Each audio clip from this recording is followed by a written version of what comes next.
Hello, welcome to JustFrame. As part of this video, we are going to see how to read file content. How to read file content.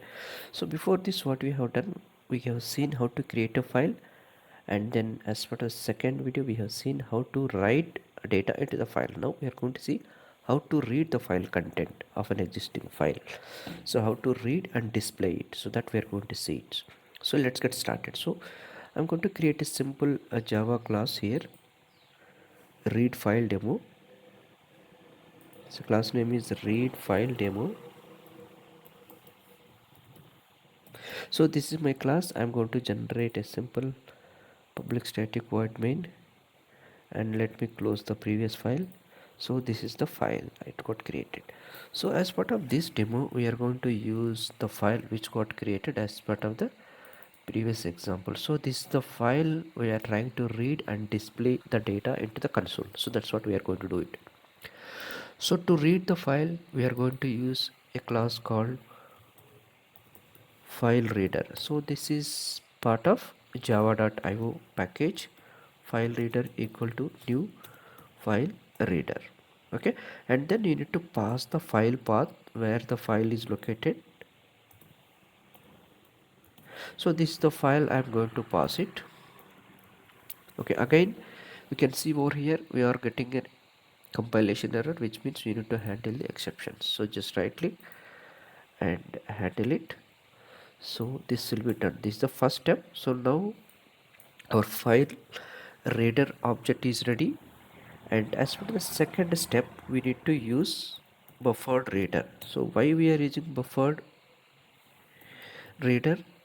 Because so when we are trying to read a big file, in the sense, if for instance some 3 GB 4 GB file, if you don't have that much memory in the system and you are trying to load entire file as one time, so then you will be getting the memory related issues. So that's the reason we don't want to read the entire file one time. So we are going to read the file line by line, so that we are not going to achieve any memory issues. It doesn't matter the file size is 2 GB or 10 GB. So that's the reason we are going to use a buffered reader which can handle the memory related issues and which will read line by line to avoid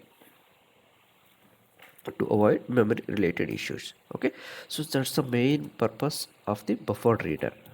So buffer reader is a class and which will take as per the constructor is a file reader object. So we can pass here file reader. So this is the first step, and this is a class, so we have to create an object. Okay, so now buffer reader object is ready. So how we are going to read it? So to read the content from the text file, so we are going to read, like I said, line by line. So this is one of the line I just created an empty string line. So we are going to use a while loop over here. So because we don't know how many lines of the text is there inside the file, so first we have to read a particular line from the buffer reader dot read line. So once the data is assigned to line, and this should not be null, so meaning when we read the line, and you can check that should not be not equal to null. So again, once you read the line, make sure that a line is not null, then you can print the line. Okay, so now we are reading the line and we are checking not null, and then finally we are printing it. Okay, this is the third step. And again we can see over here, whenever you are trying to read br.read line, we are getting an exception called IO exception. So we need to handle this one also. So I am going to add another catch block over here to handle IO exception. If there is no file in that particular scenario, we can expect this kind of issues. So that's the reason it is throwing IO exception. Okay, again we need to follow the same rules over here. So BR should be flushed out once our read part is done,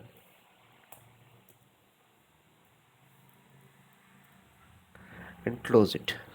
Mainly we have to close the reading time, so that we can avoid memory leak issues. And so next time when we are trying to use, the file is ready and the resource will be closed automatically. So this is the these are the three steps. First step is read the file from the file reader and pass the file reader to buffer reader and read line by line and check it should not be null, then print the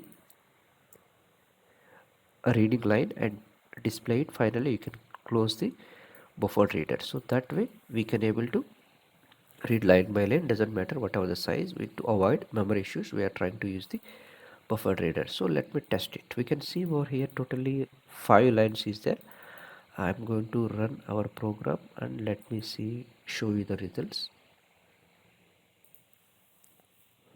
Yes, we can see here it is displaying totally 5 lines as it is. So we can able to see all file content into the console. So this is one of the simple way and better and efficient way to read the file from the console by using the file reader and buffer reader. So these are the two classes we are trying to use it, and reading the file, and we can able to display the content into the console very easily and simple way. I think that's all about this video. If you like the video, you can subscribe the channel for more subsequent updates, and thank you so much.